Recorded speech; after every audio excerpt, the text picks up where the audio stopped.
Good morning, welcome to ANZ News. It's Monday the 29th of March. Talking the dollar is our currency, but it's your problem. As we sit here amongst the highest global debt pile in history, there as yet appears no solution in sight. We often remind readers there's just three ways to deal with such a pile of debt. 1, pay it off with increased economic growth and taxes. 2, inflate it away with increased inflation. Or 3, default. Such is the sheer magnitude of the debt and such is the low economic growth and fundamental demographic and technological changes afoot that option 1 is nigh on impossible.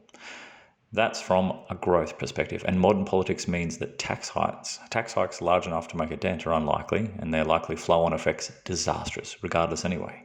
On the latter point, Crescac's Ottavio Costa tweeted about the historic anomaly before us. Here's his tweet here. Love that bit there. This alligator mouth looks ripe to shut. You will see above the last time debt got to these levels was to pay for World War II. The difference, of course, is they put taxes up accordingly, and the post-war period heralded a boom in the economy as the world rebuilt. However, as much as growth helped, it was the debasement of the US dollar that really did the trick, with the final kicker, of course, being the massive inflation blow-off of the 70s that saw rates in the mid and high teens. At the completion of World War II, the debt to GDP rate was 118% compared to the current 130%. By 1981, that debt to GDP reached just 31%. Yet the official CPI figures show that the basket of goods worth $1 in 1946 took $5.16 to buy by the end of 1981.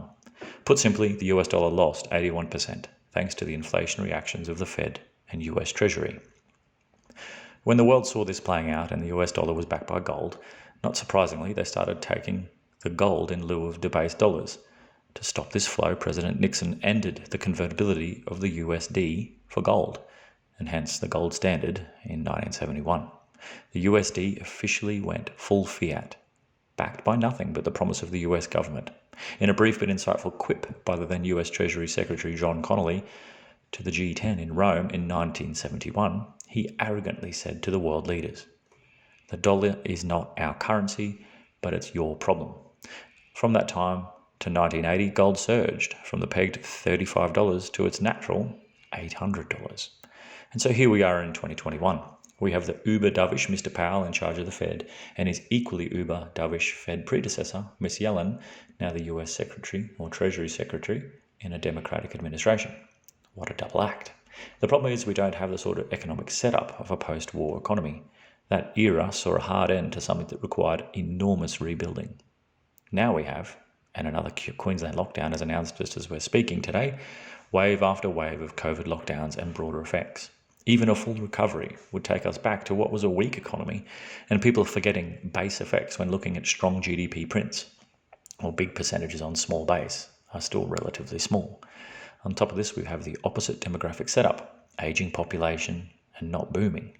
And we have a digital disruption era that is removing, not adding jobs, expedited by the life-changing habits and outcomes of COVID. With the advent of QE and the lack of tax income depicted in this previous chart, we also have the stimulus actions from both the Fed and US Treasury adding more debt to fix a debt problem.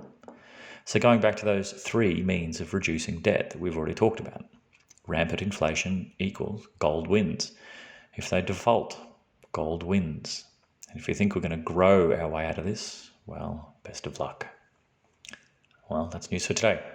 ANZbullion.com.au for all things physical, ANZwealth.com.au for all things cryptocurrency, and goldsilverstandard.com for our own crypto, built and backed by real gold and silver. Enjoy your Monday, and we'll catch you tomorrow for more news.